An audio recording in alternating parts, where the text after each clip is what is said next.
What's up, everybody? Welcome to the Pick Six Podcast, CBS Sports Daily NFL Podcast. I'm Brinson, I'm your host. We got ourselves a Brady Quinn Christmas show.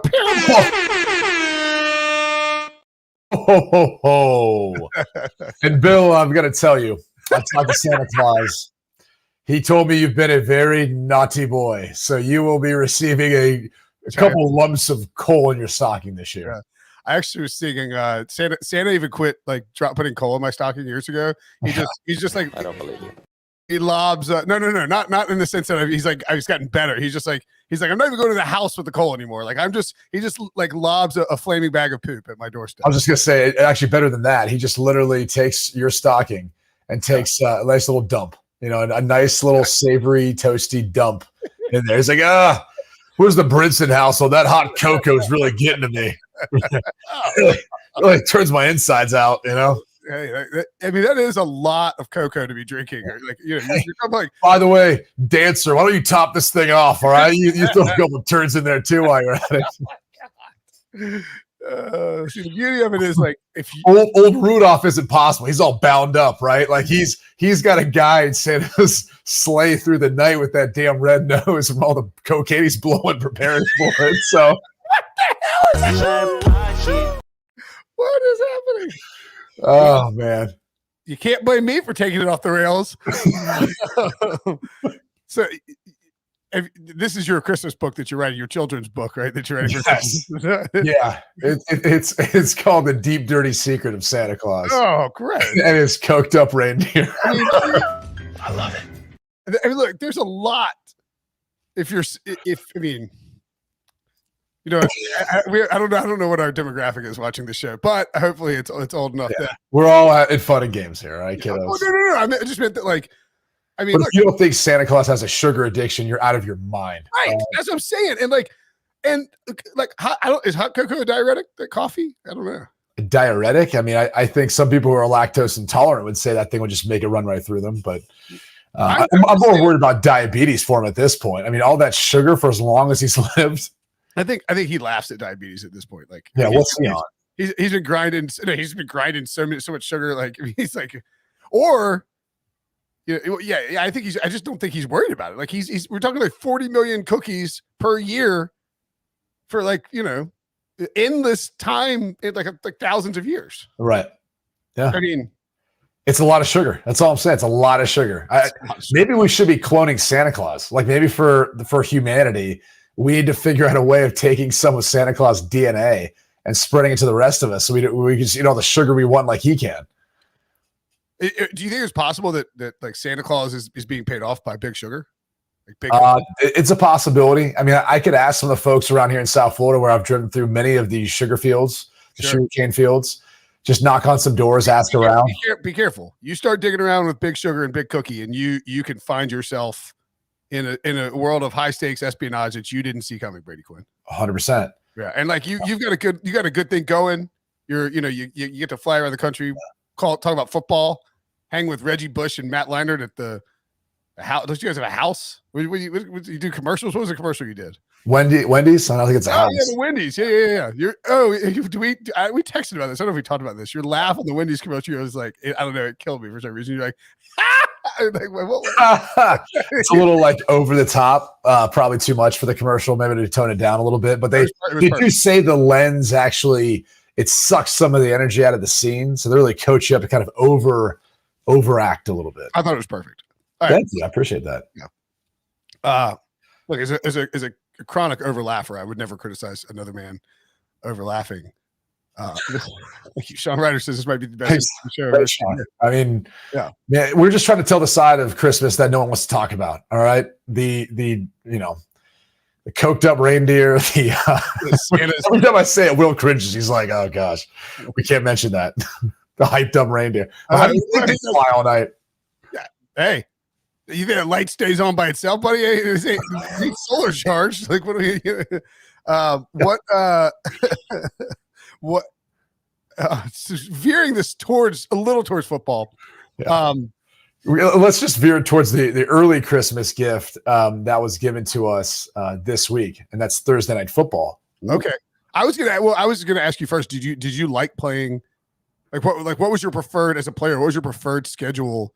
Like timing of the games for Christmas purposes? Because like a few years ago, Christmas Eve was on a Thursday. Was it? Well, I don't know why, but you and I did it was Broncos Raiders maybe. Yeah, it sounds. You and I did. Yeah, it's like. Yeah, let me just go ahead and give you my football guy response. It's football season, Will. All right, there are no holidays in football season. All right, once you're in game mode, you're locked in. I don't care if there's any gifts underneath my tree. We're just trying to get a win. All right, that's all that matters. If you're practicing on Christmas Day, so be it. I need a good day of work. All right, I need a lot of film prep and everything else. Make sure the body's feeling tuned up, ready to go. I don't want some big overinflated Christmas meal. Okay, we're in game mode, we're in season. That's what. But see, like this is what I'm saying. Like, did you prefer your game would be the day before Christmas Eve, so you can then go and like just gorge? Like, Christmas no, because it's football season. Like you're still waiting for that next week's game. You're still preparing. So like, I mean, I really like in all seriousness, the holidays become a huge stressor because of Christmas shopping. And I'll never forget Amy Palcic, who was an absolute saint back when she worked within our sports info PR department, all that in Cleveland. She would go shop for everyone. Like anyone who needed some gifts to go shop for, she would take care of it. Even with her busy schedule, she would still make it happen. So she was like our team mom. She was awesome. She was the best. So it was a stretch of time where like you played for the Browns and like the people in your life thought you were a really good gift shopper. Right. And it was all Amy Palcic. It was completely Amy Palcic. That's awesome. So I could only imagine for like guys who had kids and families at that point. I obviously did not.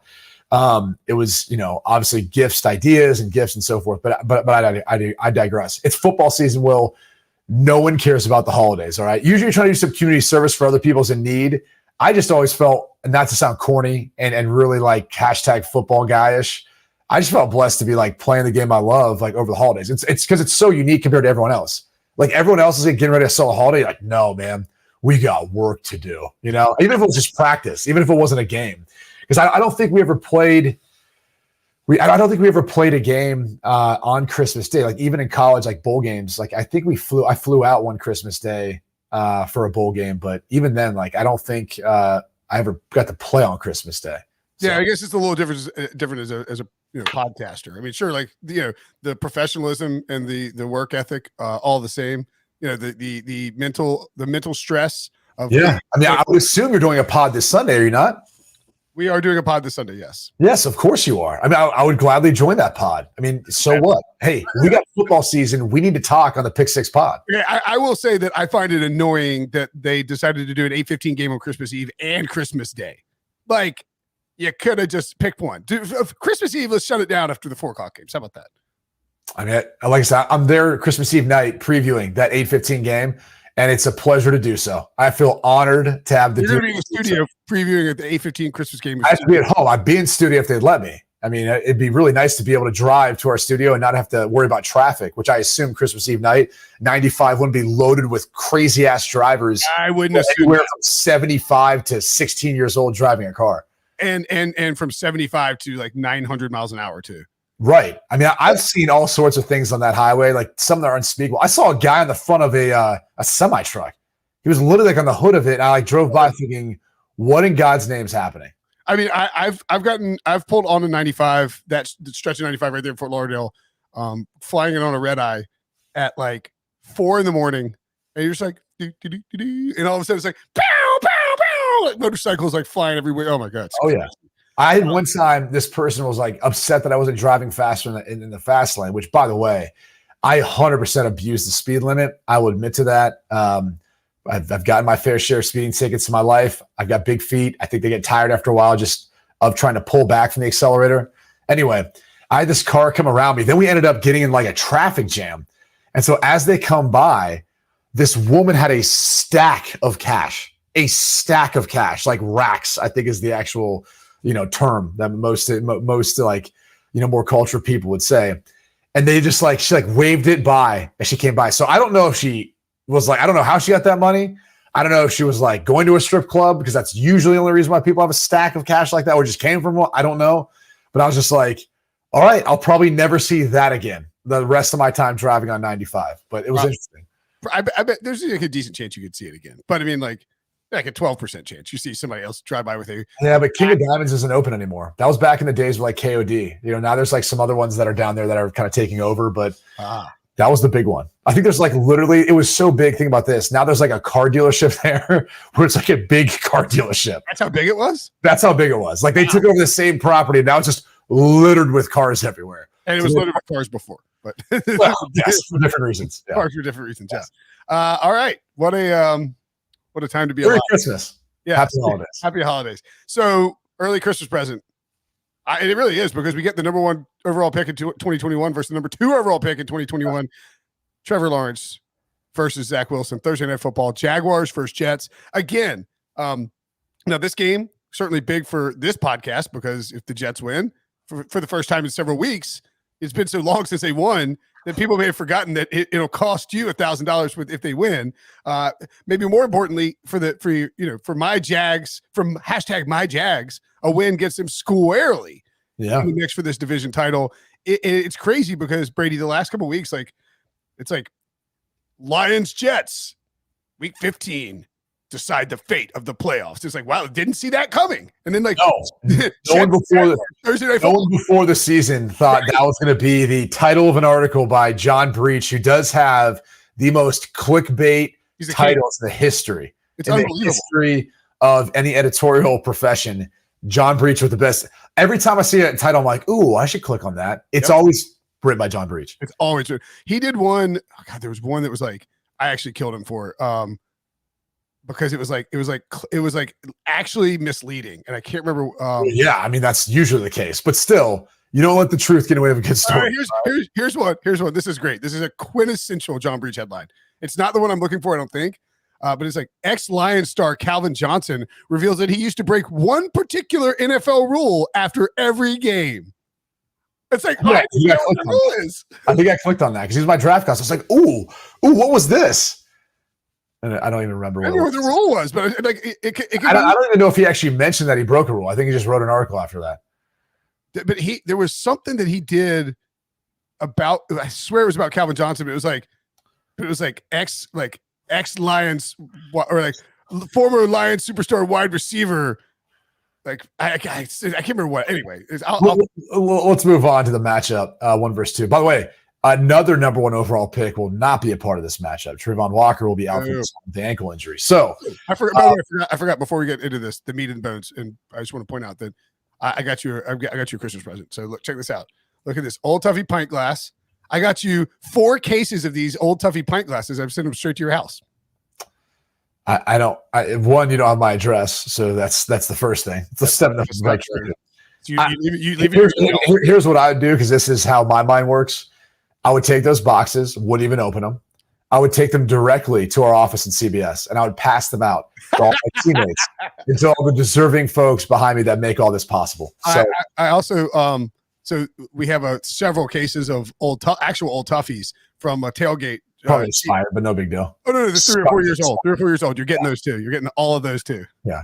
You're basically sending me trash. That's what you're doing. Sending you trash. Yeah. I'm just kidding. We love Old Tuffy around here. Anyway, so Trayvon Walker not going to be playing this game. He hasn't really been the impact.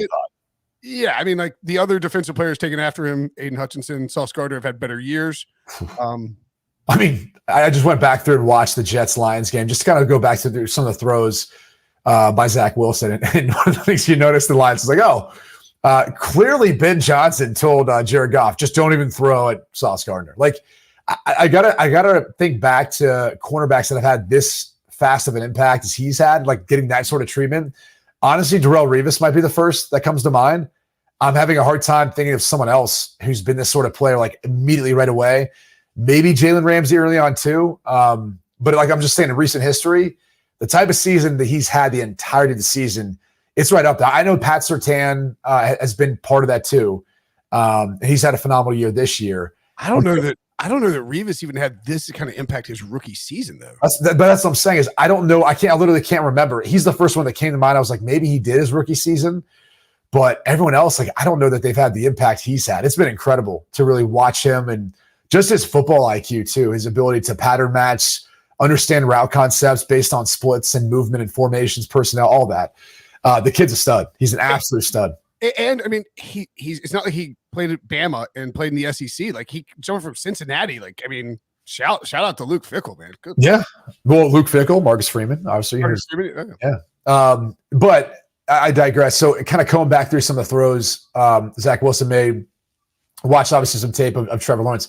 I mean, look, Trevor Lawrence has basically showed out to be like, hey, he's that dude we all thought he was. And I know his rookie year was kind of rough and all that, but you get through that, you get to this season. Well, you got a new head coach, new offense. You put a lot of money into this roster, this team, and it's all showing.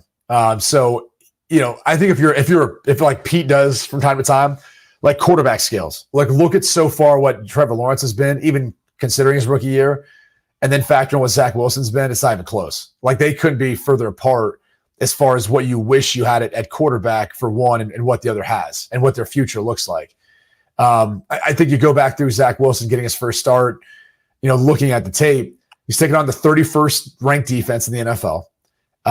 No one's struggled, you could say, pretty much as bad as Detroit has this year, big plays, scoring points, all that. It's just the same inconsistencies you saw before. Misses on third down throws to Garrett Wilson. The interception was awful. I don't know how he didn't see the safety on that side of the field, what he was doing. And I got to be honest, I think when you look at their scheme and what they're trying to do, they're just trying to give him one reads. They're trying to find ways of isolating Garrett Wilson one-on-one on the backside of 3x1s. They're trying to find unique ways of giving him, like the CJ Uzama play that everyone made a big deal about. Underthrown ball, it was his only read. Play action, move the pocket. I mean, literally the safety almost knocked it away to pick it off. So it's not a take away from, some of the good throws he did make. I mean, even the Garrett Wilson completion on, fourth down coming across the field, that was his only read. That was where his eyes were the entire time, and rightfully so. Like in those situations, you go for, Garrett Wilson, you look to him, you look for playmakers.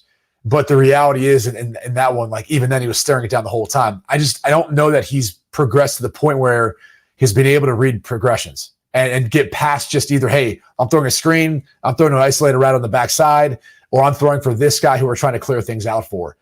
So whatever Robert Saleh, wants to say, maybe how he grew and matured over the course of 2-3 weeks he was benched, whatever it was, I don't see it. The offense looks and the passing game looks drastically different.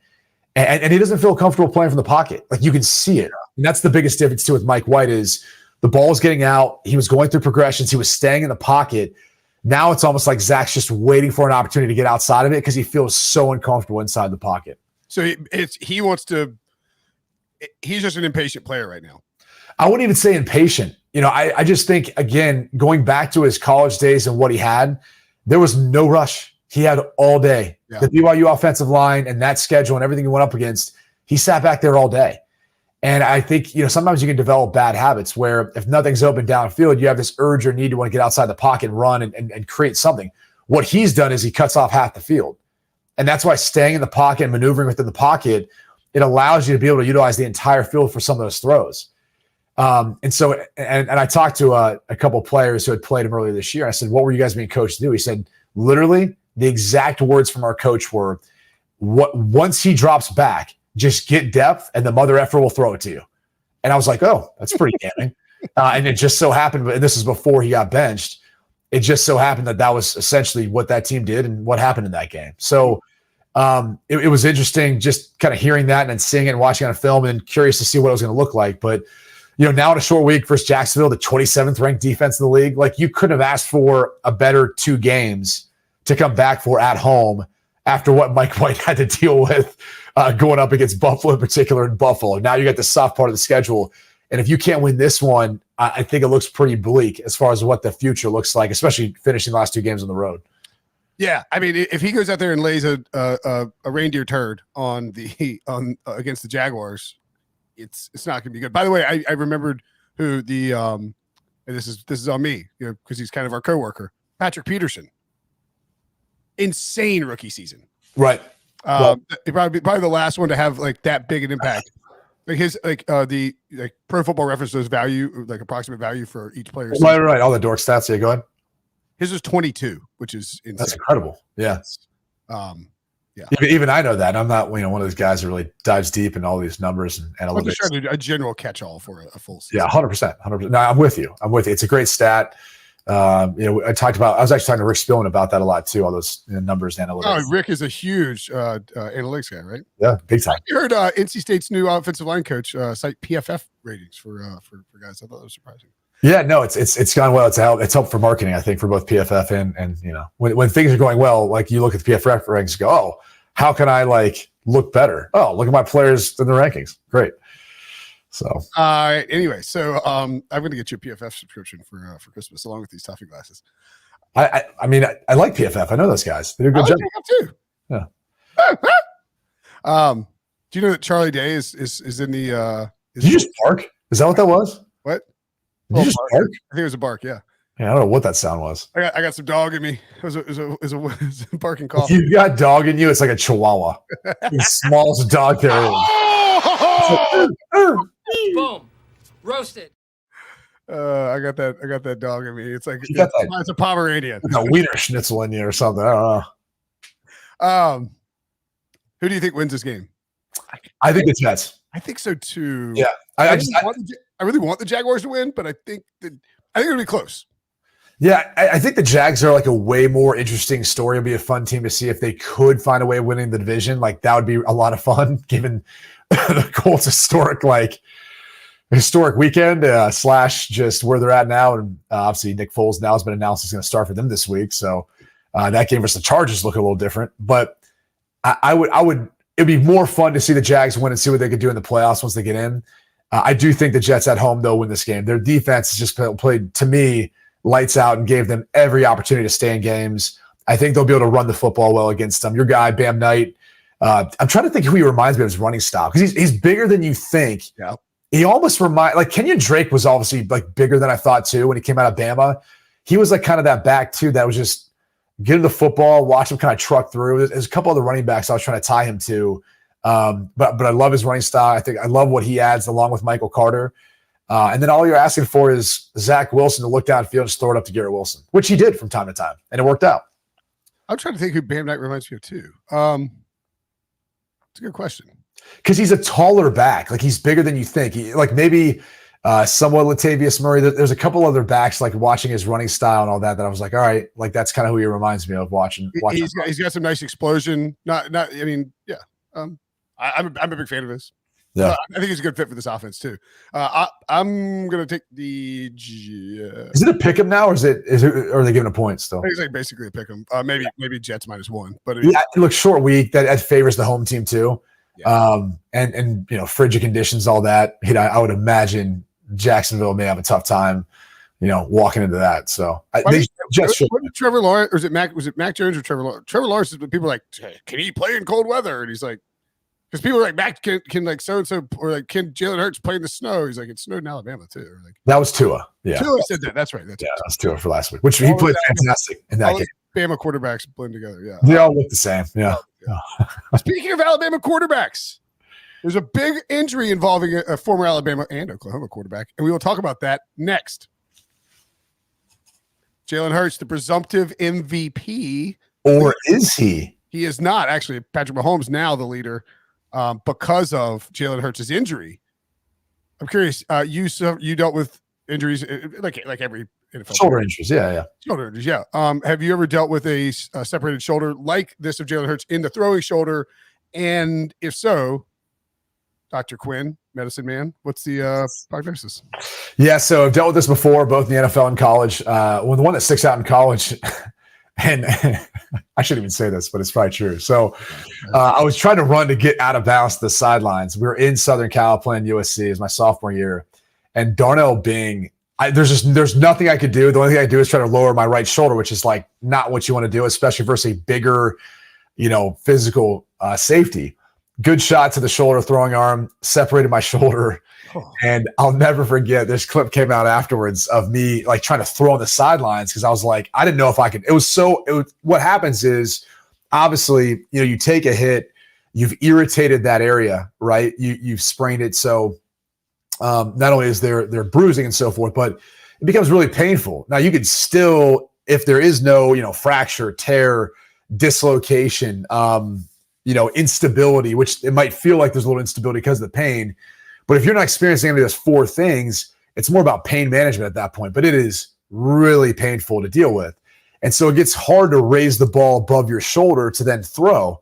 And so I think I got caught on the sidelines, like literally throwing back and forth to the backup at that point. And I think at one point I said, like, F me, like, this hurts so bad. And I wasn't going to like come out of the game, but like you could literally read my lips, and I was in so much pain. So I still kept playing, but I remember we were even still like sneaking the ball at certain points, and I'd fall on it and I'd just like roll over and be like, this feels awful. And so I was on we ended up playing in a bowl game a few weeks later, but had we had to play the next week, no chance I would have been able to play. And honestly, I didn't probably practice for the first couple of bowl practices. It took me a while to be able to get back, like slowly work back into it for that bowl game, which is later in December. So, the stats, the non-advanced statistics back up your description of this game, because you finished that game. It looks like it was bad. Do you remember who your backup was? What's that? Do you remember who your backup was? He attempted, or I think was it your backup, or is that? It would have been Pat Dillingham that year. Nope. Carlisle Holiday. Oh, so Carlisle might have come in at the end. He looks like he came in for one throw, which I'm guessing is when you were laying on the ground holding your shoulder. And no, I didn't show anyone. It was when we came over the sidelines, like they knew. But no, I think we literally drove right down the field to score the very first drive of that game, and then we didn't do anything with the football the rest of the game. Your final stat line for that game? No, it was bad. And Matt Leinart and Matt Castle played for the Trojans in that game. Well, they ended up going on to win the national championship. I think that was also Leinart's Heisman year that year. Yeah. You finished 15 of 29. Yeah, it was bad. For 105 yards. That's 3.6 yards per attempt and a touchdown. Yeah, it was bad. Like at that point, there wasn't much really we could do after that first drive. So I mean that's the sort of stat line of someone with a separated shoulder who's like playing. Well, and so case in point, like outside of trying to throw a slant, like that was about all I could get the ball down the field. Even that hurt like hell. So, the biggest things are right now, you haven't heard them talk about any of the things I mentioned before: fracture, instability, tear, what else? A dislocation. Now you might have some subflexation, which is like when you get hit, the ball and socket joint will pop in and out. You might hear that from time to time. That's not as concerning if it comes back in the socket and you don't feel like it's dislocated. Different story. I haven't seen anything or read anything from that with Hurts' injury, so it would lead you to think that he's going to miss this week. He potentially could miss the following week as well. You might want to give him a couple weeks off before you bring him back. And it's more about pain management and trying to manage through it than it is long-term concern or potentially like any issues with his throwing motion due to the injury. So it's all about trying to get that part of your body and the inflammation to calm down so it feels better when you're out there throwing. I mean, so that's kind of an interesting point too, in the sense that, so like this is something that is not going to be, it's going to have to be fixed in the offseason, right? Well, no, that's the thing is there's nothing to fix. It's literally just time and let it calm down, at least based on what's been reported now. Sure. Yeah. Because there's no fracture, there's no tear, there's no dislocation. They're not reporting that if there is. Now, if it has to be fixed after the season, I would imagine he's out the rest of the regular season, and then we'll kind of see where they are in the playoff run. And you want to give it as much time as you can. You're probably going to receive some injections. Like I had a partial tear in my posterior labrum. So, you go in, you get shot up, they reduce some of the inflammation. You hope to rehab it, strengthen the muscles kind of in and around it and all your stabilizers. And then you hope that then you could be good enough to be able to make it through, but not going to be able to play at your optimal, highest level. And it's a tough situation too. I was going to say, because this dude's a rushing quarterback. I mean, that's what their offense is. So like, he played through it. He got hurt and he played through it. So I mean, obviously very tough guy. They need one more win to clinch home field advantage throughout the playoffs. I mean, to me, you sit him out for Dallas. You hope Gardner Minshew wins. If Gardner Minshew wins, then you reevaluate where you are going up against the Saints, who, by the way, are giving you their first round draft pick next year. So you'd love to beat them and push that draft pick up.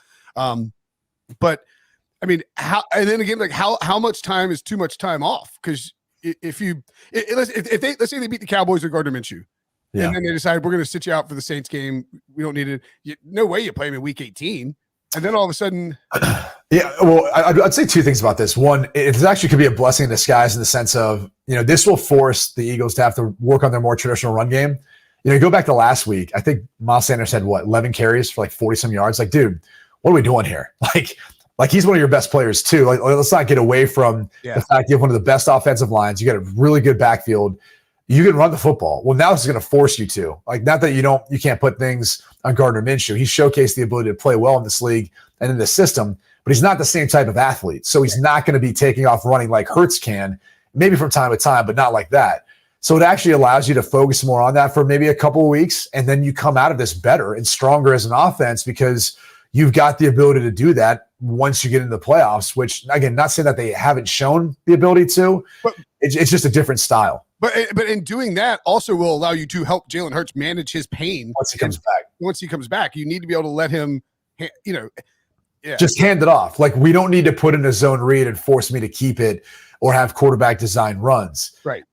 Sometimes the best runs come off pass plays where you find a lane and you go, and everyone's got their back turned to you in man-to-man coverage, or they're playing a match zone scheme and they end up having their backs turned to you. So there's elements of that. There's no doubt it helps out, I think, the Eagles long-term, like if they can protect him and do it right. But that's really, I think, where they're at right now. Until we learn more about the injury and maybe get a timetable, a time frame, I would expect miss this week, maybe back for the next week, depending on the result and the need of that game to have number one overall seed. And you just play a little more conservative style, or just miss the next two. And you say, we're going to go in there and win that week 18 game or that last game of the season. Yeah, play like you're going to play the first half of week 18. Let's get up, and then we're going to get you out. That way, you don't take a month plus off of football, which is Again, back to the Russ question. I wouldn't worry as much about him with Russ, in part because that offense. It's not like your old school like West Coast offense. Like, we're in the center, we're dropping 5 in a hitch. You're here, and you're kind of going through your progressions with your feet, and sometimes you can get out of sync when you haven't played in a long time. With the type of timing and rhythm to all that. It's very different, right? Like they've got more, RPOs involved. They've got some play action involved, some run pass action, play action, move the pocket, all these different things. I think that makes it a little easier for him. And I also think when you look at their wide receiver group and the speed that they have and the ability to just be able to throw it up to A.J. Brown, throw it downfield to Devontae Smith, or Quez Watkins, those guys are going to have separation that allows you to be not as accurate. So I'm not quite as concerned with that stuff with him. I think, Shane Steichen's done a tremendous job already scheming around his skill set. I think he'll be able to do the same thing scheming around an injury. I like it. That's a good call. Okay, let's if we've satisfied. You see, this happened with Devo too when he was producing. He'd be like, let's just get the Eagles. Yeah, so about the Eagles. Of course, now the Eagles are actually relevant. Jalen Hurts though was the favorite to win the MVP. When his injury occurred and it was announced, it was when on Monday when it was like he's unlikely to play on this week in against the Cowboys. The odds for the MVP over at Caesars completely flipped, like crazy flipped. Went from Jalen Hurts at minus 150-ish, I believe, to Patrick Mahomes minus 130. Jalen Hurts plus 550 to win MVP. Same odds as Josh Allen and Joe Burrow. Nobody else. That's really the 4 guys involved in it. I mean, I'll be honest. I think minus 300 is an incorrect number for Patrick Mahomes, even if he is the current favorite. Just because we have 3 weeks left in football. Yeah, we don't know who the number one seed in either. We know the Eagles will probably be the number one seed in the NFC. We don't know how the AFC total seeding is going to shake out. We know the Chiefs have clinched their division. There's a lot that can happen these next 3 weeks. I think where I sort of like Josh Allen and Joe Burrow at longer odds. And I think that Jalen Hurts is being given an unfair shake where it's like, I mean, hold on. What's your criteria for MVP? Yes.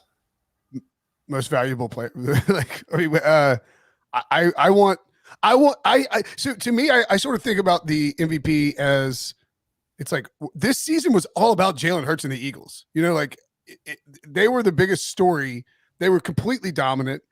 He could play if I don't know. I mean, I feel like if for him to get hurt, you're not listing off your criteria. So here, pause for a second as you kind of battle in your brain about what exactly you want to say, and I'll be very direct with you. Okay. Does being the number one overall seed in your conference matter? Yes, probably does. Right? Do you have to win your division? Yes, I imagine that's part of it. Right. So let's look at all the potential candidates. You have Jalen Hurts, Josh Allen, Patrick Mahomes, Joe Burrow. Here's the issue with winning your division. They're all probably going to win their division. Yep. You look at the number one overall seed. 3 of those are in the same conference. So you give a leg up to whoever that is, whether it's Mahomes, Josh Allen, who I believe Mahomes is likely to do it based on the Chiefs' schedule. Like the Chiefs' schedule, but I believe don't the Bills have the tiebreaker over the They do, but the Bills and the Bengals play each other. Sure, and so that'll sort itself out. But my point is, one of those or 2 of those players are going to kind of be knocked back because they won't be the number 1 overall seed, and maybe based on that game between the Bills and the Bengals, one of those guys emerges as more of the favorite from that, right?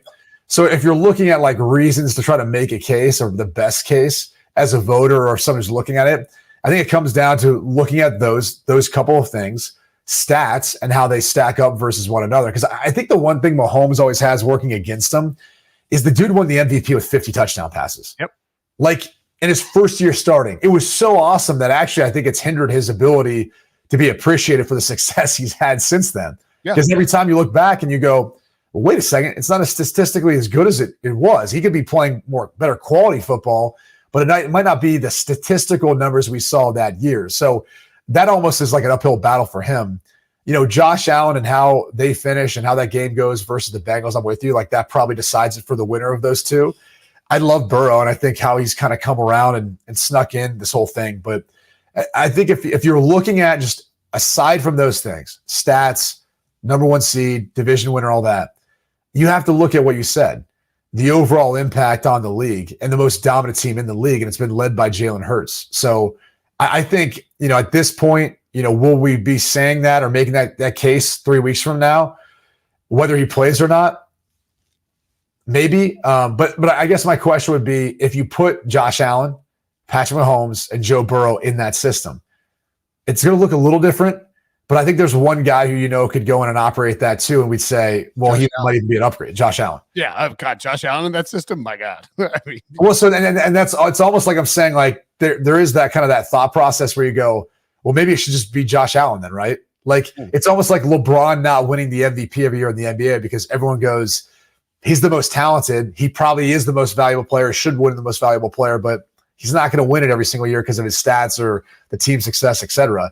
Maybe you make that case too with Josh Allen, but I think we'd all say right now, like, put that dude on any team, and he's the most valuable player. I think that Bills game is so huge because the Bills are currently the number 1 seed in the AFC. Mahomes leads the league in passing yards and passing touchdowns.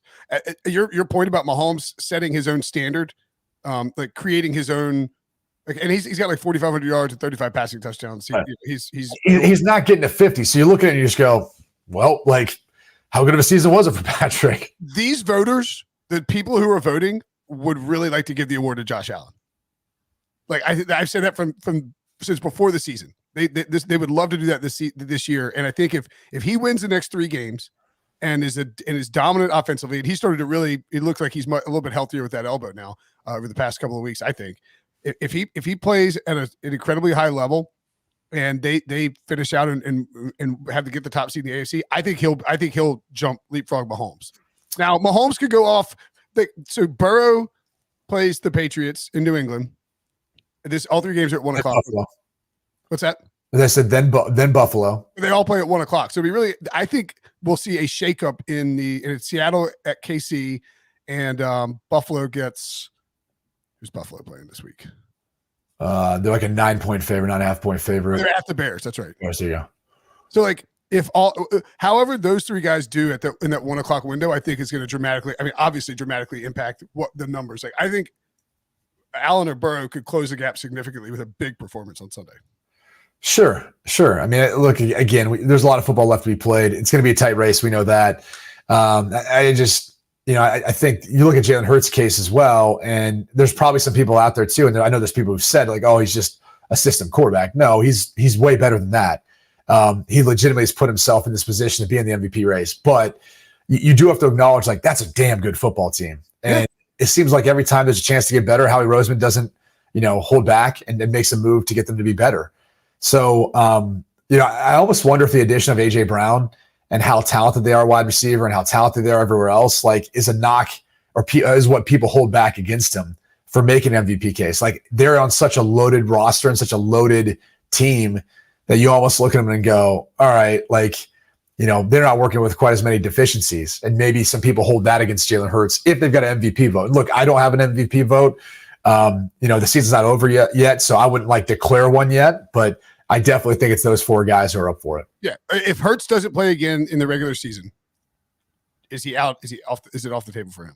Yeah, I think so. I think in my mind, there's something to, rewarding guys for being able to make it through the season. Josh Allen plays just as tough. He's running the football a lot too.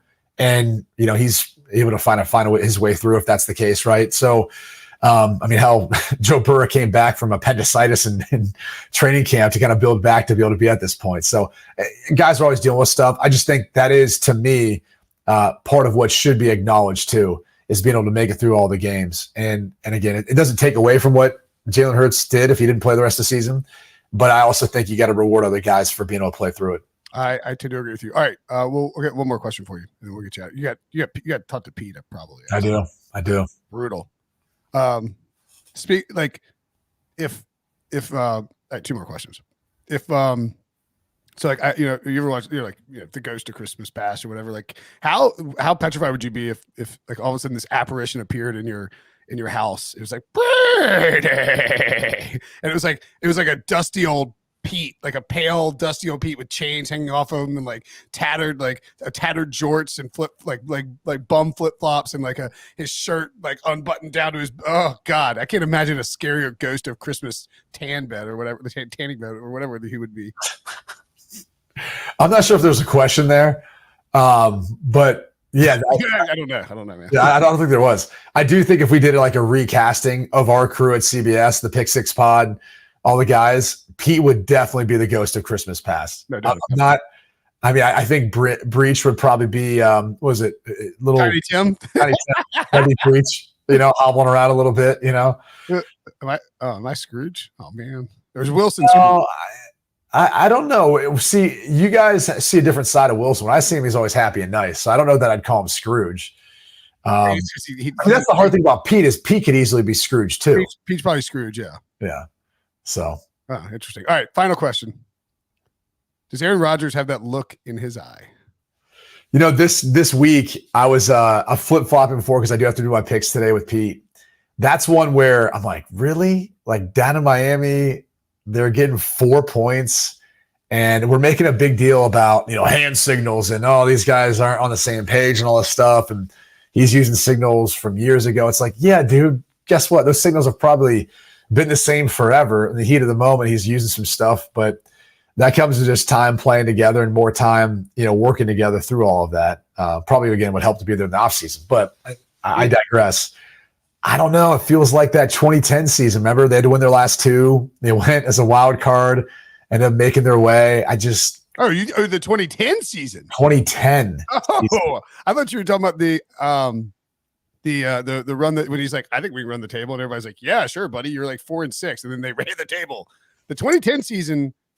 I mean, it kind of has that feel to it, right? Like defensively, they've been, up and down this year, but like maybe they find their groove and then they get really good when they go in the playoffs.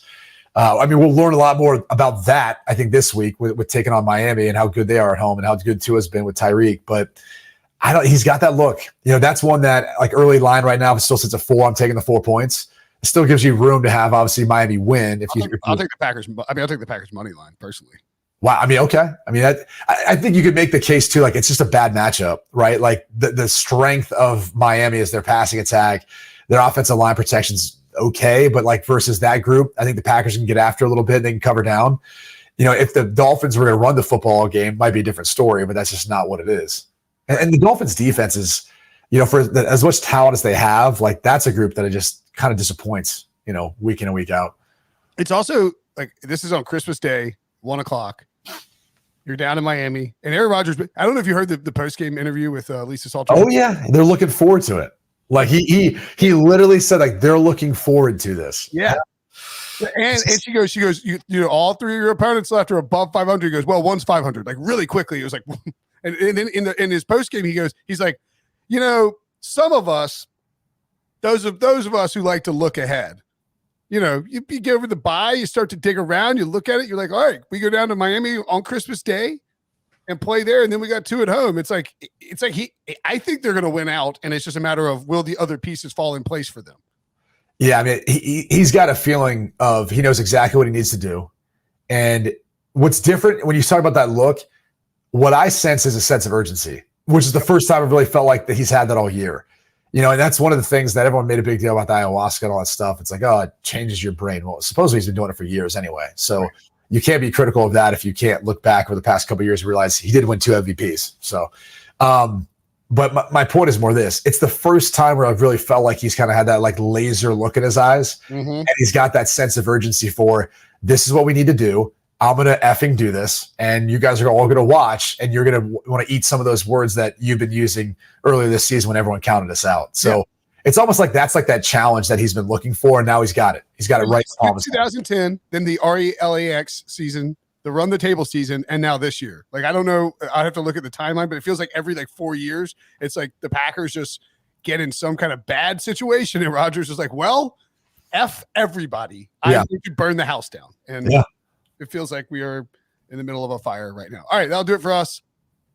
Thanks for watching. Thanks for listening. As always, hey, happy holidays. Merry Christmas. Hey, happy holidays to you, man. Merry Christmas. We'll I'm not the type of person. Can I get that Brinson sucks hat? I mean, I feel like that has been in the making forever. I've never gotten that hat. Okay, I will actually mail that to you I do the I suck hat. That's the only one I have, I think. Because I'm Brinson. So they sent me one that says I suck. That's your hat though. It's not mine. But then right, nobody would get it. So you could wear it on Big Noon Kickoff. Yeah. I want the Brinson sucks hat. Okay. Will you wear the Brinson sucks? Will you display it on Fox? I will try. You know what? I'll bring it with me and I'll get someone else to wear it in the background so you'll see it and then you'll know. Let's plant it back there for a reason. All right. We'll see what we can do about getting you one of those. Happy holidays. Merry Christmas. I'm not the type of person to say see you in 20. No, I'll talk to you before then. What am I talking about? Yeah, we will. We'll talk next week. Talk next week. All right. I'm Brinson. See you guys later. Thanks for watching. Thanks for listening.